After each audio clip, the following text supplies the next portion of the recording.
Okay, we'll start, right? Okay, Father, we thank you for this time. Lord, we thank you for your presence in our midst. Holy Spirit, we welcome you into our midst and we thank you for your continued presence in our lives, teaching us, guiding us, leading us, strengthening us, equipping us, helping us to see and to understand and to walk in your light. Amen. We thank you, Father, that, Lord, we are no longer in the kingdom of darkness, we are in the kingdom of light. And because we are in the kingdom of light, sicknesses, lack, poverty, deficiency, none of these things can touch us, Lord. Amen. Because, Lord, we are provided for, we are taken care of supernaturally. Help us, Father, to at all times, Lord, look to the supernatural, to you. I mean, instead of looking to people, to looking to our jobs, looking to our bank accounts, looking to our husbands, our wives, our children, our parents, but Lord, instead of doing all that, not to look to you primarily.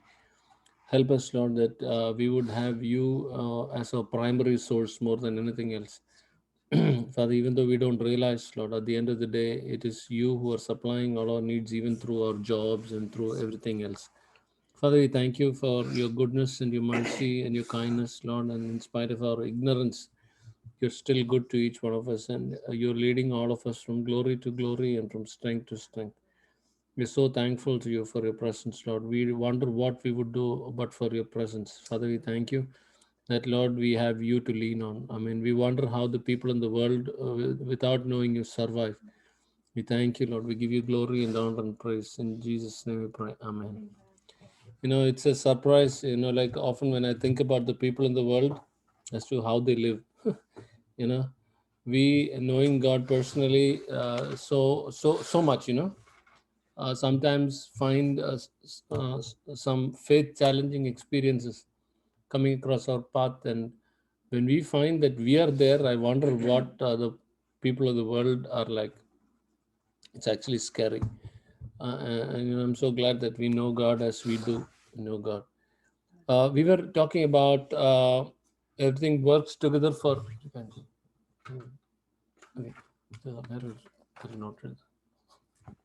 you know yeah, so we were just looking at how God works all things together for our good, right? And the core text for that is Romans chapter 8, 26 downwards. uh, can somebody read that? So too the Holy Spirit comes to our aid and bears us up in our weakness. For we do not know what prayer to offer, nor how to offer it worthily as we ought. But the Spirit Himself goes to meet our supplication and pleads in our behalf with unspeakable yearnings and groanings too deep for utterance. You can read through And he 32. who searches the hearts of men knows what is in the mind of the Holy Spirit, what his intent is, because the Spirit intercedes and pleads in behalf of the saints according to and in harmony with God's will. We are assured and know that all things work together and are fitting into a plan for good to and for those who love God and are called according to his design and purpose. Yeah. 32.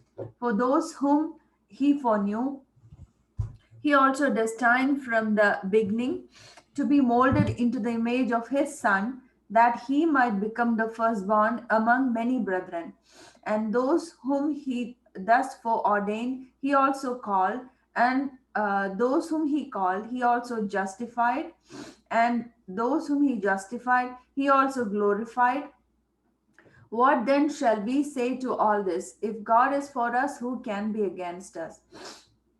He who did not withhold or spare his own son, but gave him up for us all, will he not also with him freely and graciously give us Yeah, all that's right. things? Yeah. Yeah, see, so it says in verse 32 that if God did not spare Jesus, will he not give us everything else? Of course, we know that God will give us everything else. So, like there's no need to be anxious or upset or irritated about any of these things which the world throws at us. Look at verse 29. It says, for whom he did foreknow, he also foreappointed and confirmed to the image of his son, that he might be the firstborn among many brothers. I'll read that in KJV, that was Young's Little Translation.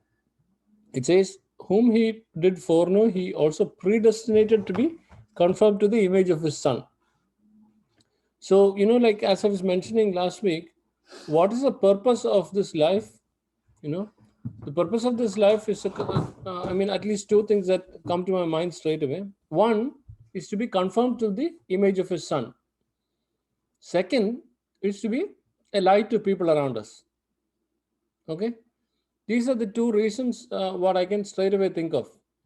See, if God did not want us to be the light to people around, then the day we believed, we should have died and we should have gone to heaven. Because actually the world throws a lot of junk at us, right? Uh, so if God did not want us to be conformed to the image of His Son, and through that to be a light to people around us, then He should have taken us straight away. But thank God, He has kept us here to continue to be a light to people around us and to be conformed to the image of His Son. And when you look at that, the challenge is when life situations and circumstances come to us, we must be led by the Spirit of God and the Word of God. If we are not led by the Spirit of God and the Word of God, what will happen? We can end up reacting the wrong way. We can misinterpret circumstances, we can misinterpret situations, and we can do the wrong thing. Okay, for us, we have Jesus as a great example, right? Uh, uh, how did Jesus react? Did Jesus react in all situations just the same way as he reacted in any other situation? You can see that it is not like that. If you turn with me to Luke chapter 4, verse 29 and 30, you can see something. Luke 24, 29 and 30. And, and rising up, they pushed and drove him out of the town. And they led him to the upper part of the hill on which their town was built, that they might hurl him headlong down. But passing through their midst, he went on his way. Yeah. See, so they are trying to push Jesus over the cliff. Okay. And imagine Jesus. So what did Jesus know? Jesus knew that it was not time for him to be sacrificed, right? So what did Jesus do? Because he knew God's will, because he was clear about it, what did he do? He just hid himself and walked away, right? But at the Garden of Gethsemane, what did he do? He gave himself up, isn't it? Now, when we understand about sin, we know that the wages of sin is death. So, even if they would have crucified him, unless Jesus permitted himself to die, and if he had not said those verses, Father, into your hands I commit my spirit, he would not have been dead. 2000 years down the line, he would have been still on the cross, And if he chose to walk away from the cross, he could have walked away. So, bottom line is, in one place, Jesus did not permit them to hold him down, and another place he permitted. Another example is John chapter 5, 8, 59. Can you take that? Anybody who gets a verse can read, even though your video is off, no problem. John 8, 59.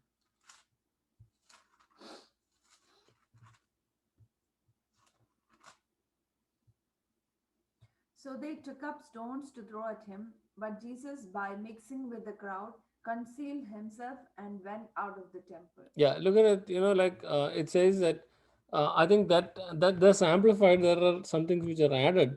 One thing which we need to know is when people translate scripture, they translate it according to their understanding, and if they can't understand, they will put in their own masala. So it's always a good idea to come back to the King James version, or to there's another good version called Young's Literal Translation. And Young's Literal Translation is a literal translation of the Bible. King James has some additions like and if and but and all that will be added in King James. But in the Young's literal translation, it is just raw translation. It may not even be grammatically correct, but we can understand, we can make sense out of it. So it is a good idea when you read these versions to come back to King James and to Young's literal translation to verify that what is being said is true. Now here it says that Concealed he concealed himself in the midst of the crowd, by right? mixing with the By crowd. mixing with the crowd. That's not mentioned here. It says going through the midst of them and so passed by. Now, like look at it. It is interesting. When we were in Africa, in Africa, people are still stoned to death once in a while. And just before we came away, about 200 or 300 meters away from where we were staying in the financial hub of Tanzania. It's called Dar es Salaam. Uh, that place. About 200 300 meters away, one local thief, it was not a local thief, probably was a thief from somewhere else. uh, the guy stole something and these guys throw stones, and in the end, so they throw bricks and construction things and all that stuff at him, and then somebody will come with a big stone and put it over their head and the person will be dead. The person might even be dead even before. So stonings are very much done. And imagine somebody whom uh, imagine this thief, in when that we are talking about. He was caught, right? He was caught, and there's a crowd standing against him waiting to stone him. And imagine, can that thief at that point hide himself? It's no way. So actually, I don't really understand this portion which says Jesus hid himself and went out of the temple. Now, maybe I don't know. I just can't make sense out of it. But I'll leave it at that. So what I'm just trying to say is, because Jesus knew God's plan, he knew how to react. And instead of reacting in the flesh, you know he looked at sources in the supernatural and did things accordingly. When we face life's challenges, it is up to us to not look at natural resources first. Our first source is not the natural, it is a supernatural, right? We are not born into the kingdom of darkness. We were in the kingdom of darkness when we didn't know God. Anybody who doesn't has no who did not accept Jesus as their personal savior by confessing with their mouth and believing in their heart is in the kingdom of darkness. It doesn't matter whether you're born into a Christian family or a Hindu family or a Muslim family or a Buddhist or a Jewish or Jain. It doesn't matter what family you're born in. But the moment you confess Jesus as your Lord and you believe in your heart that God raised him from the dead, the Bible says you are translated immediately from the kingdom of darkness into the kingdom of light, right? And because we are born again and we are part of the kingdom of God, we need to renew your mind. Romans chapter 12, verse 1 and 2 says, renew your mind, confirm your life according to the plans and purposes of God, according to the word of God. So when we renew our mind, this renewal takes a little bit of time, because we as people are so used to living life in the natural that we always look to things in the natural, right? What our eyes can see, what our ears can hear, what our hands can feel. We're always focused onto things of the natural.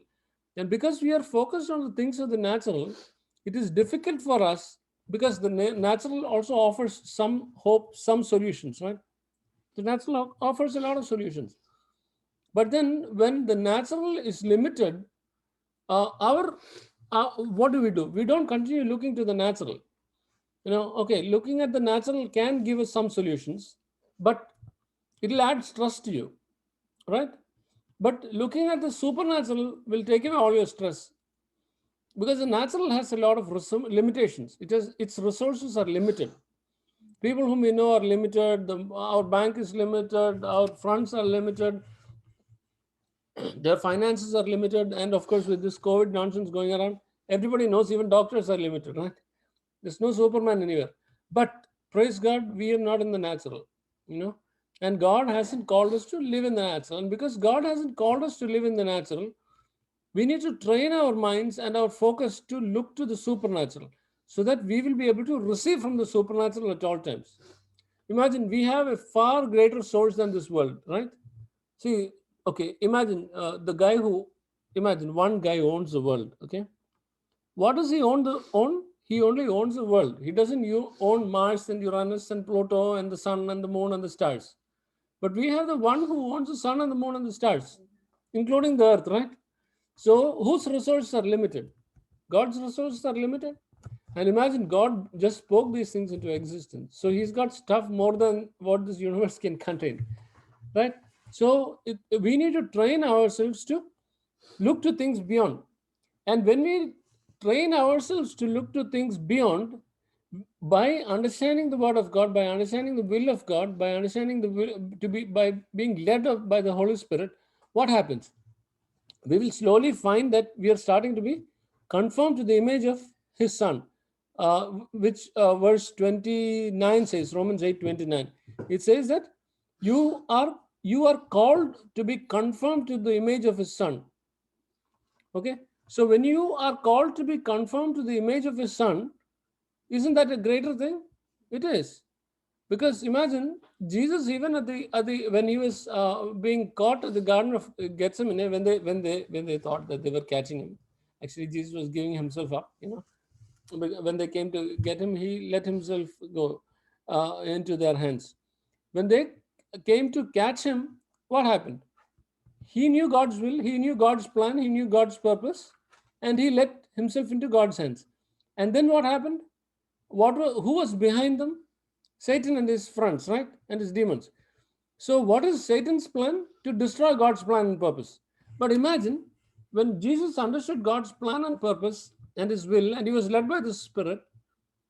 Imagine, without doing anything much, did he not accomplish God's will? You know, did he go to them and say, okay, guys, tomorrow is the Passover.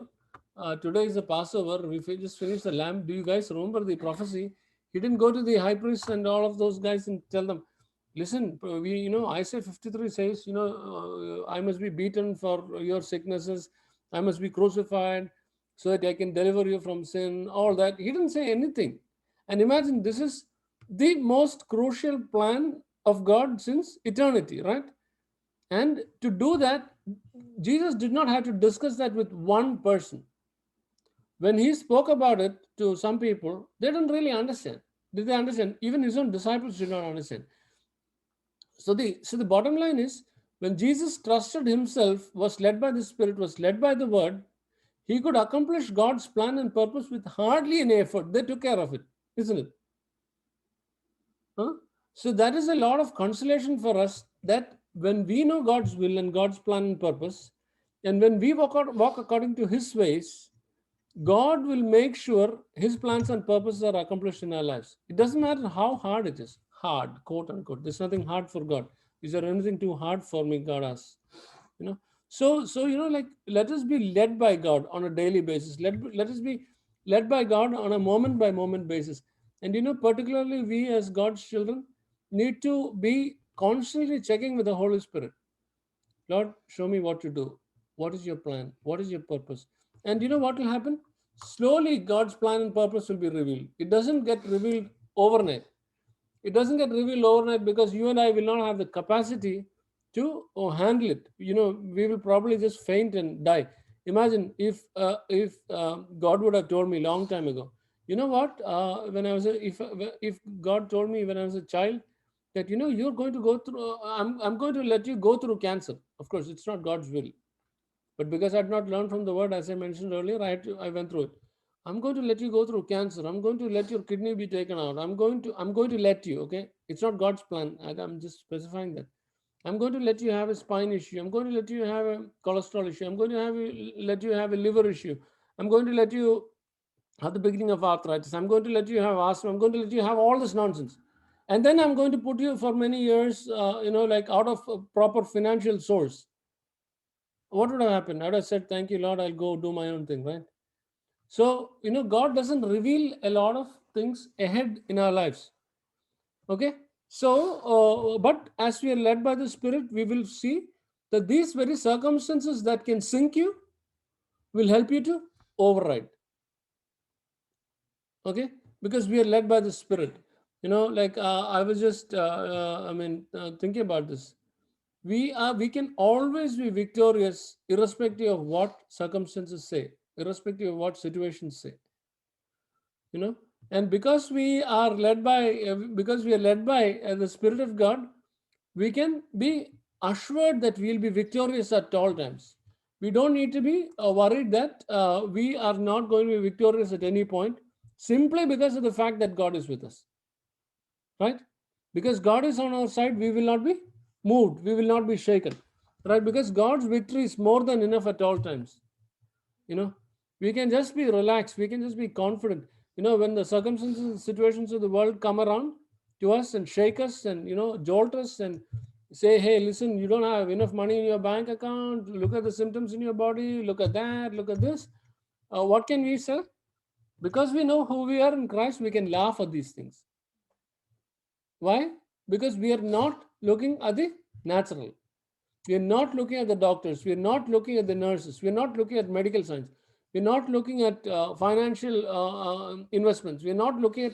I'm not saying you shouldn't do any of that. Depending on where we are in faith, we can be. There's no condemnation at all. Just feel free, but build up yourself. And when we will build ourselves up, we will find that we can be free of all these things. Yeah.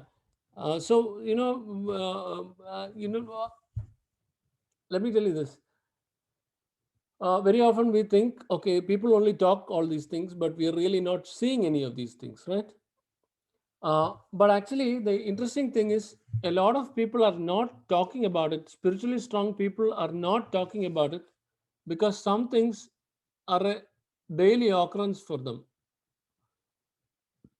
Okay, one second, let me just write it down. Something just come up. Uh, Okay, imagine, like since 2008, I was sharing in the other Malayalam group too. Since 2008, I haven't taken an umbrella when I go out. It's rain or shine or whatever, because I know that at all times, whenever I step out, because we are not natural, we are supernatural. We have authority over the climate. So when we step out, the rain will stop or will minimize, and there will be zero impact on us. Sometimes you'll get a little wet, but it might be raining very well, but it will reduce for you. We have authority over the climate. But I don't know if I have shared in this congregation, in this group, that this particular thing. I regularly exercise this. Now, imagine I'm drinking water. Okay, will I make it a point to tell all of you, hey, listen, today morning I drank 2 glasses of water. Yesterday night I drank so many glasses of water. Day before yesterday I drank water. You'll think, what's wrong with this guy? Everybody drinks water, right? So we all talk about those things which are not normal for us, isn't it? So we see a lot of miracles on a regular basis. So we don't talk about this because it's normal. For me, symptoms and sicknesses, are so normal that and then overcoming it is so normal that I don't bother to talk about it. Uh, did I share with the Amatya memory issue? Yeah, I shared with you, right? 2 weeks, 3 weeks ago, I was sitting here to eat last week. I think I shared that. I felt myself going blind, and I couldn't remember whatever my family, my wife, and my kids were talking. I couldn't remember 2 seconds before what they're talking. They were referring to somebody whom I know very, very well. I pick him up and drop him once in a while. We see, so he was in my class and so they spoke of his name, but I cannot connect who it is. I'm wondering, do I know this guy or not? So I won't want to think that it was some sort of a stroke or something like that. But then what did I do? I said, hey guys, I don't want to talk. No, I'll just go lie down. And I prayed over it. And when I woke up in the morning, I was absolutely fine. So what I'm just trying to say is miracles are the daily occurrence for a lot of us. you know uh, and because it is common, people are not talking about it. And we can override circumstances. I mean, I'm just sharing this to encourage you. We are not dependent on the world's finances, right? We are free of the world's finances. We are free of the world's limitations. Again, I just want to clarify, this is not an appeal for funds. Okay. Okay, this month we didn't have enough money for rent. Okay, but then I knew that the Lord would provide somehow. We don't need to ask anybody. We are not dependent on people. We have people who are free.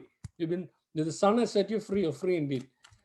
So like I had only about 40 50, less than that of the rent. And I'm wondering, Lord, what will I do? Because we always have rent before the date. So I just confessed, prayed, and then I just looked at myself and the date. We normally give a check on the second. I said, Lord, I'll give the check on the fourth. Okay.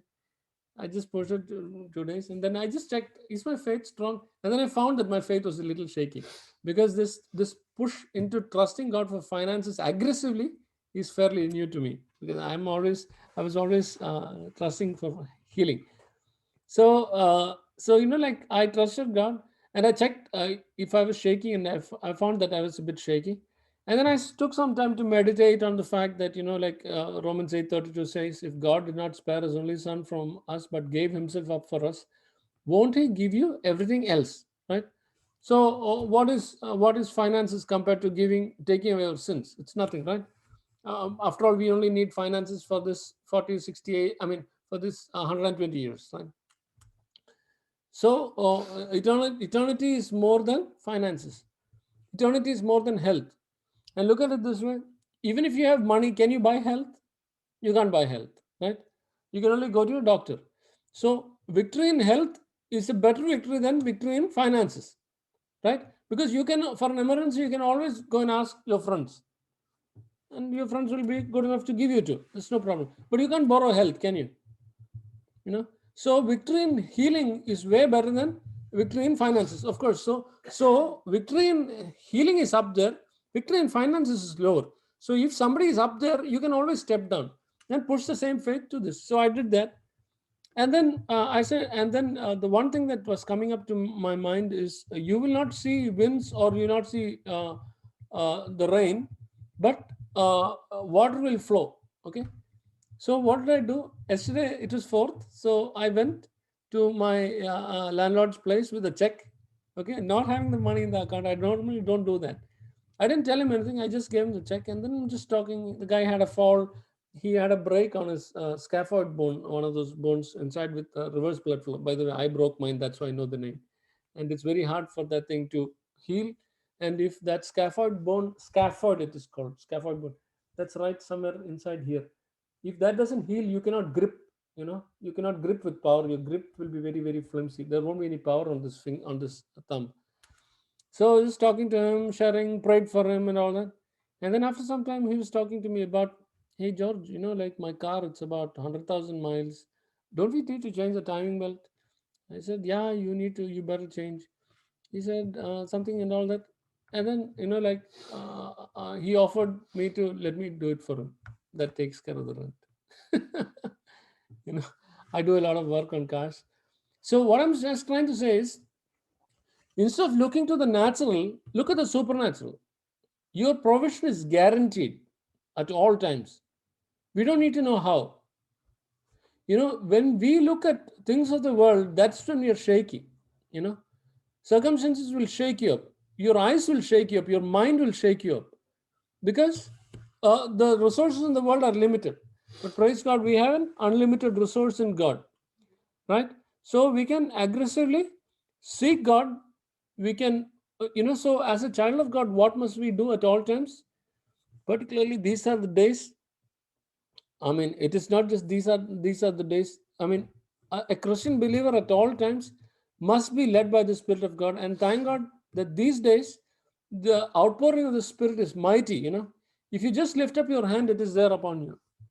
So if you just decide to seek God, He'll start to speak to you. He'll guide you in everything that you think, you say, and you do. And like if you just keep praying, Lord, show me your will. Help me to understand your plan. Help me to understand your purpose. Help me to receive from you whatever I need as equipment to fulfill your plans and purposes. And if you just do that, you know what will happen? You will find that God will strengthen you. God will speak to you. God will direct you. And if necessary, spend some time fasting. When I say fasting, I'm not saying fast and go watch TV. I'm not saying a lot of people do that. They're busy doing everything else. Oh, brother, why not having lunch? Office time. Okay. Why not having lunch? Oh, I'm fasting. But then you're at the office. Okay. It is okay to do that, but I will not advise that. What I will say is, if you want to fast, make sure you spend that time praying. in the presence of God, worshiping, meditating, reading Christian books, reading the Bible, seeking the Lord, and then you will find a lot of solutions coming to you. Like the other day, I said, Lord, I just want to just spend some time with you. Sat for about 2 hours or so, 45 minutes. I just spoke in tongues, prayed, and all that stuff. And then God started to remind me something straight from the scripture. You know, He gave me a portion in the scripture straight away. One book, chapter, verses from this to this. I could see it very clearly. I read it like I was saying, oh my goodness. He will speak. He will speak to you. Expect him to speak. And this won't be anything unnatural for you. This will be a regular occurrence to you. So, like when we spend time with God, what will happen? We will find that He has got a predestination, right? For you and me. And a predestination is, verse 29 says that, Romans 8:29. For whom he did foreknow, he also did predestinate to be conformed to the image of his son, that he might be the firstborn among many brethren. So now, so because God's plan is to is God's plan, which is his predestination for you and me, is to conform us to the image of his son. Okay? Look at Jesus. Did he not walk supernaturally? You know? It Did, got stuck. I'm not. sorry, sister? Okay. Yeah. See, did not Jesus walk supernaturally? He walked supernaturally, right? He had no limitations. He had no limitations with anything. So that is God's predestination for us. And when we permit His word to touch us and change us, anything and everything that we go through will conform us to the image of His Son. And then you will see victories on a regular basis. Victories over health, victories over finances, victories over circumstances, situations, everything. And as we saw, when we permit when we walk in the will of God, we will know what to do when. Jesus knew at those 2 times that we read to just walk away from there, and at the Garden of Gethsemane to give himself up. Okay, so we will not make the mistake the other way. Imagine if Jesus had made the mistake the other way, it would have been a mess.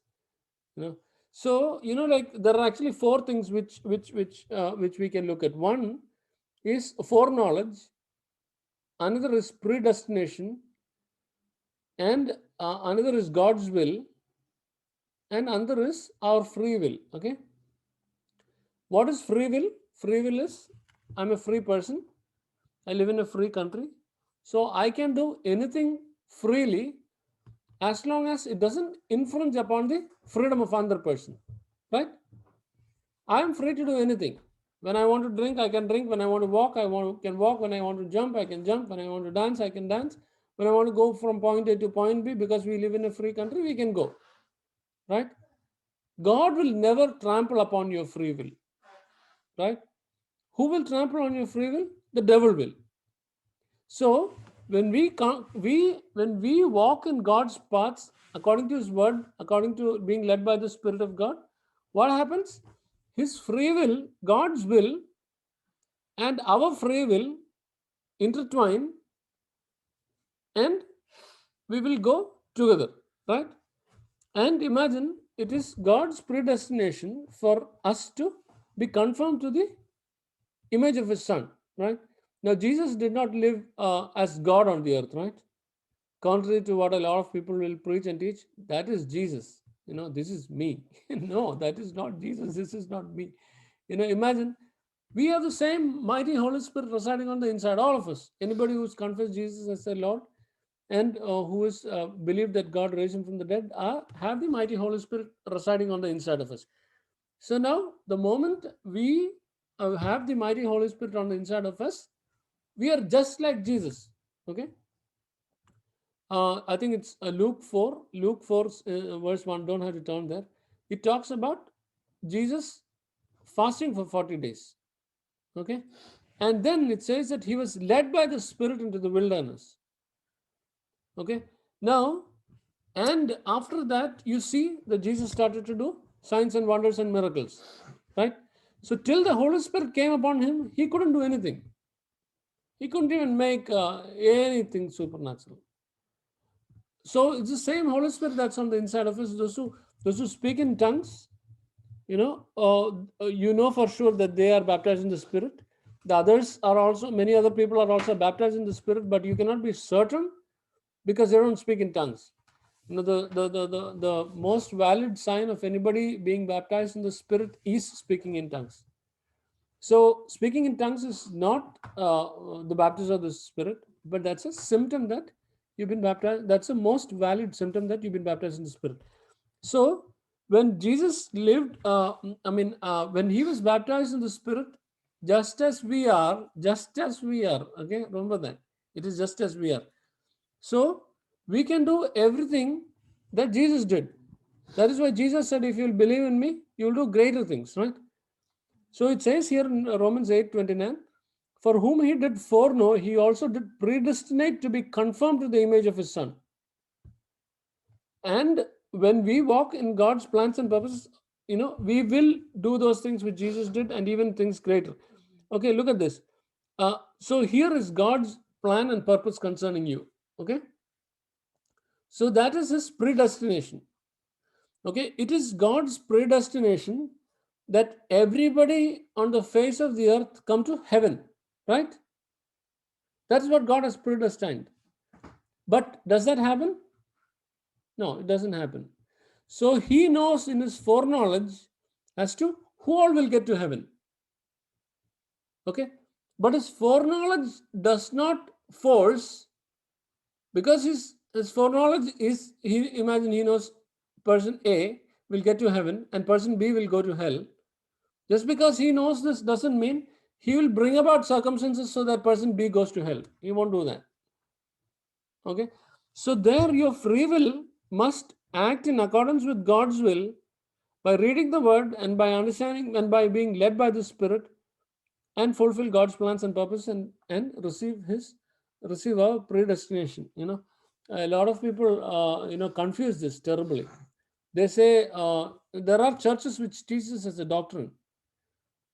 Only so many people will go to heaven. It doesn't matter what you do. It doesn't matter what you don't do. If God has called you to go to heaven, you're going to go to heaven. That is just nonsense. It doesn't happen that way. Now, Bible doesn't teach that. So we need to walk according to God's plans and purposes. So like imagine, of course, we have God's grace and mercy with us all at all times. Even when we make the most foolish, stupid mistake, even 1,000 times, God will still forgive. But just because of God's forgiveness, you shouldn't imagine that there are no consequences. Imagine, okay, this is a pen, right? Now I'm lifting this side of the pen. When I lift this side of the pen,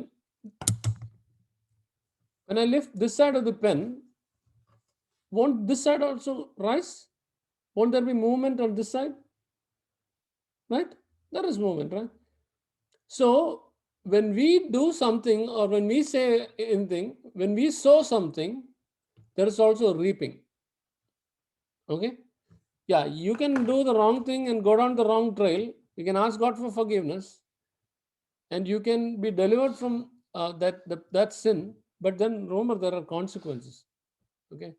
I know somebody here who shouldn't have gone that track. The guy got into drugs, got into gangs, got into shootings, went to prison, got rehabilitated by through of drugs, and now he's on God's track. Of course, I praise God for that, and uh, now he's sharing with people that, see, that's not the good path to go down.